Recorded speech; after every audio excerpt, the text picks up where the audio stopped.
What numbers matter most in your real estate business? Do you know what numbers will help you 1x, 2x, 5x, and even 10x your business over time? Well, today that's exactly what we're going to go over. What numbers are the most important numbers to help you grow your business? My name's AJ Ackerman. I'm Mark Ammons. And we are Elevated Agents.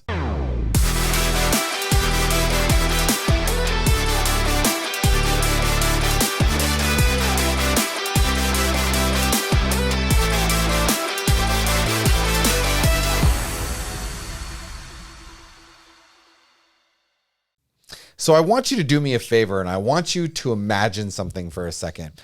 I want you to imagine that you are earning exactly the amount of money that you want to earn. Listen, if it's $100,000 a year or $1 million a year, I want you to think about for a second what that looks like, what it feels like, and then work it backwards. See, that's what the power of numbers is that the numbers gives you an idea of what it's going to take for you to actually achieve your financial goals. That's why the numbers are so important. And so when you're looking at real estate, this is one of the first lessons that I learned by tracking and by doing this almost not even on purpose. So let me give you this story real quick, and then we'll go back to what numbers are most important. When I first got into real estate in 2009, I had never been in real estate before, and I was completely broke. Yes, I was broke at one point. I was living on an air mattress at my best friend's house, and I wanted to do something I'd never done before. And so his dad had been in the business for over 30 years. I called up and I was like, hey, do you have anything I can do? And he said, sure. Do you want to make $12 an hour cold calling? And honestly, I jumped right on board. I was like, I can't wait to work. I'll try something new. Well, so here's what happened for me is that I fell in love with cold calling. That's another story for another day. But here's what happened was I was given a list of phone numbers. I would call and I would say, hey, this is AJ Ackerman with and the brokerage that I was at. And I just want to know if you were looking to buy or sell a home. And I did this over and over and over again. But one of the really cool things is that they gave me this tracker and I tracked how many phone calls did I make? How many people did I talk to? How many relationships did I make and put into my CRM? What happened was over time, I had an aha. I was able to look at my numbers and I realized, wow, if I make a certain amount of calls, I'm going to get a certain amount of relationships and they're going to turn into a certain amount of appointments. And that started turning into business. Now, this didn't happen overnight. This happened over a 6-month to 18-month period. But as soon as I realized how important these numbers were and how well I could judge, how well I could estimate what my income would be, I fell in love. And I realized that this was the beginning of every single year for me as I grew my business. Because now all I had to do was go, okay, I want to raise my income by this much. And then I worked it backwards, right? I figured out how much closings I needed, how many contracts I needed, how many appointments I needed, and so on and so on. So when we talk about the numbers, that's where the power of the numbers is. The problem is, or the challenge is that it takes time. You're in real estate. Welcome. You are an entrepreneur, and it's going to take time for you to get where you want to go. But what if you knew that if you did a certain amount of work, if you knew what actions and skills it would take specifically to help you reach your goal, how much more likely are you to do the work? See, what happens is so many people are just out there guessing, right? You wake up on Monday morning and you think about what are you going to do today? And you're like, you know what? I think I'm going to knock on some doors, or I think I'm going to post something on the internet, or maybe I'll do a YouTube video. I don't know what that is for you, but you don't have a plan. You don't have a focus. You don't know what actions and skills you have to take because you do not know your numbers. And so the reason it's so important for this is because then you can improve once you do it. And I'll tell you right now, you want to get into the top 10% of real estate agents, you be consistent. Be consistent every single day, because the majority of people will quit. And the reason they quit is because they don't realize that they're on track when they're actually doing the numbers. They give up way too early. And so the reason we wanted to do this video was to just give you as much strength, power, and belief that we can to help you stay consistent and stay focused on hitting your numbers no matter what. Yeah, so I can relate to this as well. AJ and I actually started now AJ had been in some other industries before he got into real estate. I had as well. And I actually started my sales career cold calling. So when I got out of the Navy, I went to work for a transitioning military recruiter. So I was helping guys that were coming out of the service, and I was helping them find jobs in the civilian world and kind of translating those skills. And so I worked for a large transitioning military recruiter, and my job was to cold call. So that's all I did all day, every day is I sat down on the phones. I got there first thing in the morning, and I just started dialing for dollars. And so it was very similar to what AJ talked about. Now, I had the benefit of walking into a company that already knew what the numbers were, right? They'd been doing this for years. And so they knew that with a certain number of calls, we tracked two main metrics. We tracked numbers of calls and then hours spent on the phone.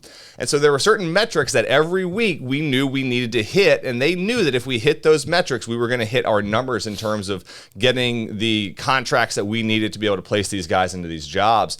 And so what was really fascinating about it was my first week on the job, I was doing the exact same number of calls and not necessarily hours on the phone. And that's something that comes as well, is that if there's certain things that you can control and certain things you can't control when you're first starting. And so let's say it's cold calling. At first, you can really control the inputs, right? How many calls are you making? And what you're going to find is at first, the amount of time you're actually spending on the phone is probably not going to be as long because you don't necessarily have the skills behind you to keep those conversations going and to really dig in and get the information that you're ultimately going to need to then convert that conversation into an appointment, into a contract, into a closing. But I was putting in the right number of calls, and then over time, I started to see those hours on the phone start to increase as I got more skilled at keeping people on the phone longer, at getting more information, at digging in and really figuring out what problem they had that I could solve. And that's the same thing that we're doing in real estate, is we're trying to solve people's problems, right? People buy things for one of three reasons. They're trying to fix, accomplish, or avoid something. And that's the same thing in real estate. Someone either has a house that's too small and they're having another kid, they need to get a bigger house. They're living in the wrong location, they need to get to a different location. They're trying to, they got a new job they've got to get to, right? There's a reason, there's a problem they have, and your job as the agent is to fix that. And so the more time you spend on the phone having these conversations, the better you'll become at having those conversations to dig in. And then that's going to help you if, let's say you start cold calling, and that's not going to be the route that everyone wants to go, but these principles carry true no matter what lead generation source you're doing at one point in time. However you get that lead, you have to pick up the phone and talk to those people, right? That's the only way you're going to do this. So maybe it's cold calling, maybe you're buying leads. Once you buy the leads, you still have to call them and talk to them. And so what I learned over time is I was putting the same inputs in on day one as I was day 365, yet the results that I was getting on day 365 looked drastically different than they did on day one with the exact same input. Well, why is that? Well, the same thing with real estate in that this is all front end loaded. So with what AJ was talking about, where people, they start down this road and they're putting in the right inputs and they're doing the right things, but they don't see the results right away, and so they just quit. But if they had just stuck with whatever it was they were doing for a little bit longer, they would have started to see those results. And then with the exact same level of input, the exact same number of calls, the exact same number of whatever doors that you're knocking on, whatever it is that you're doing, you're going to start to see a compounding of results from that. And so that's the thing that you really have to understand, is you have to figure out what input is required to eventually get to the level of output that you're looking for, because it doesn't happen on day one. And so with staying consistent and with staying committed, you will see those results eventually. And then that's where the great compounding effect comes in, where you can then put in the exact same level of input and receive a much higher level of output. Yeah, you know what's interesting is I actually just thought of that story in Think and Grow Rich, 3 Feet to Gold. If you haven't read it before, you need to get it, because it's a great story that totally talks about, there was a guy, he was 3 feet from digging, and basically he sold his gold mine to somebody, and literally they were only 3 feet away from massive riches. And it's a very similar situation, is, you know, how close are you? And what I love is, I love these masterminds that we have, and I love these coaching opportunities that we get. And I find it fascinating because a lot of real estate agents are like, you know, hey, how do I close the deal? What do I need to say? And, you know, a lot of times I'm like, listen, do the work. You know, if you're not even willing to take the action consistently, then how are you going to get better? I think improvement and learning is an absolute must, but you learn the best by doing. You know, when I first got in the business and I was cold calling, literally that's all I was doing was cold calling.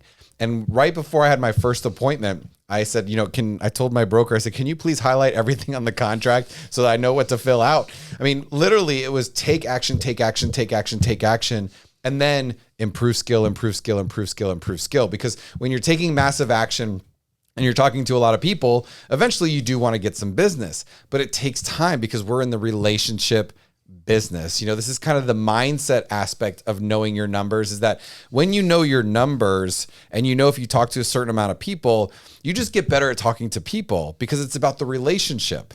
It takes around 7, 8, 9 times before somebody even thinks about you for real estate. And so there are layers to the skill set of this game.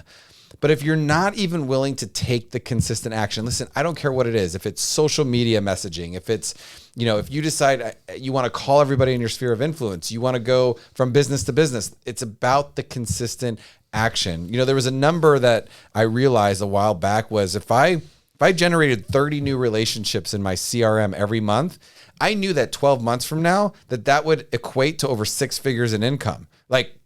It was amazing because now what happens is the focus is not what am I going to do? The focus is how am I going to do it?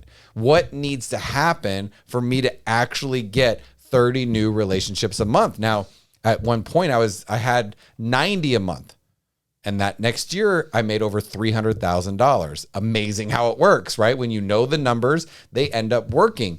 And the other thing is that you'll know exactly what you need to learn by tracking your numbers, right? We talk about skills. If you go on 10 listing appointments and you only get 2, what needs to be your focus? Your focus needs to be, how do I improve my listing appointment? Because everything else is working, right? If you go on 10 listing appointments, if you go on 3, 4, 5 listing appointments a week, you're working, you're doing great up to that point.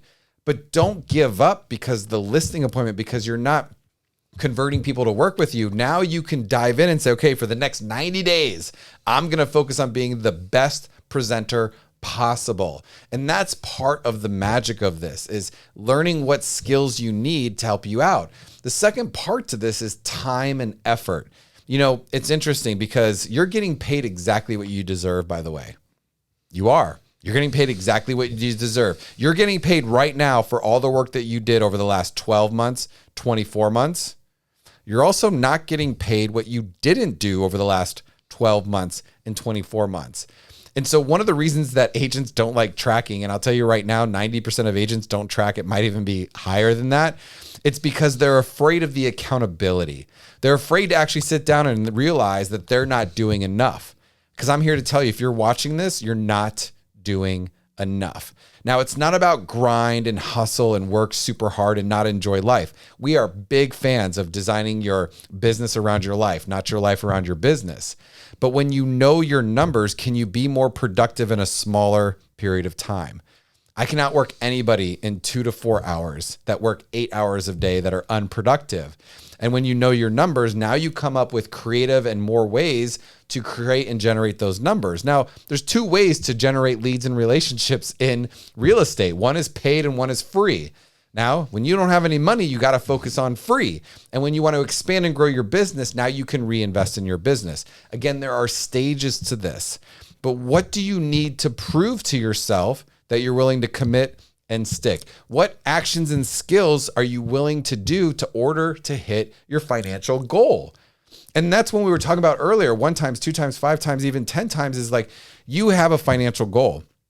And you should be looking at your first goal, your first number that you want to hit in your real estate career is your break even. Like, how much money do you need so you can stay in the business? How much money do you need to break even? Because one of the things that I've seen is the agents that actually create momentum in this business, the agent that sells 12 homes in their first year, guess what? They're also creating momentum to grow their business the next year. And it's very, I don't want to say easy, but it's very realistic for you to go from 12 homes a year to 24 homes a year if you know your numbers and you're creating the momentum to get there. Yeah.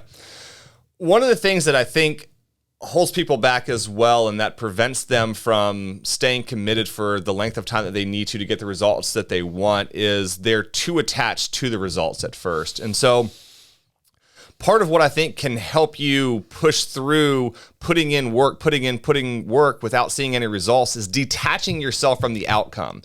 in the beginning, the same way that when we both started cold calling, the only thing that we could really control were the inputs, right? How many dials were we making? How many conversations were we having? That's the input that we could control. The output comes later. And so if you can detach yourself from the output and just know that over time, again, any of these lead generation sources that we talk about, they all work. And that's why they all exist, because every single one of them works. But each one is going to take a different amount of time. And so if you can detach yourself initially from the result, right? The result is the end goal, but you have to be detached from that, because if you do this for a week and you don't see the results, then you go, well, this just doesn't work. You just didn't give it enough time. And that's the case with almost everything. It's the case with your relationship. It's the case with your health, with your fitness, with your business, all of that stuff. If you put in the consistent action over time, right? Doing 10 push-ups is not going to get you in better shape. Doing 10 push-ups every single day for a week is going to get you in a little bit better shape, but doing it every single day for a year is going to get you in much better shape. The same thing happens with all of these other inputs that you're doing in your business. And so whatever input it is that you're doing, focus on that input. With us, with YouTube, we focus on the input that we can control, which is how many videos are we putting out and what's the quality of those videos. That's the input that we can control. Whether you're watching or not is not something that we can control. And so we really don't focus very much on that. We know that that comes over time.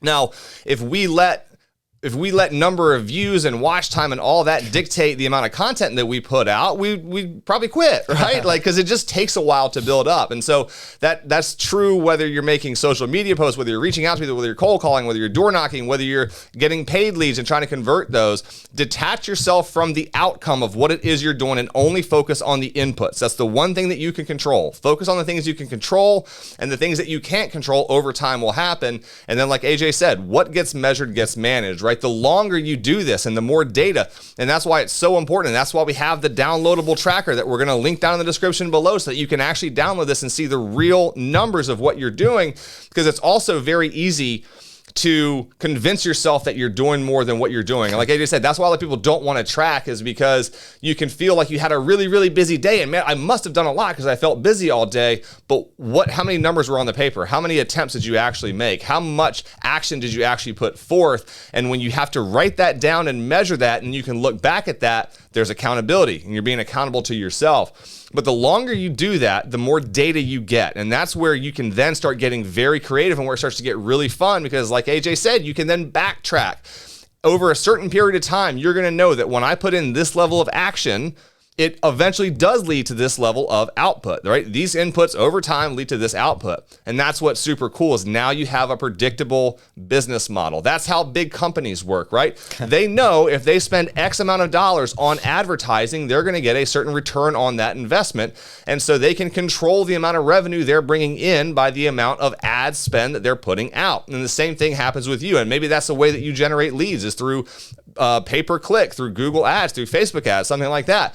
Well, if you only run those for a week, you don't have enough data, right? You have no idea how much you should or could be spending in order to get the results that you want. But if you do that over 6 months, you do that over a year, now you know what your cost of acquisition for a new client is, and you can then make better business decisions in your business on where you should be spending your time, your resources, your effort, your money, and all of those things. So that's really the goal here, is to collect data, because once you have data, you can make better decisions, and you can make decisions that are predictable in the future, because at the end of the day, what we do is predictable over time. It's just not in the short run. And so if you put in consistent action, track what that action is, and then realize what the output of that is, you can back in pretty easily to the amount of action, time, money, resources that you need to spend in order to get the output that you want. And if you want a different output, you then know you just need to control the level of input that you're putting in.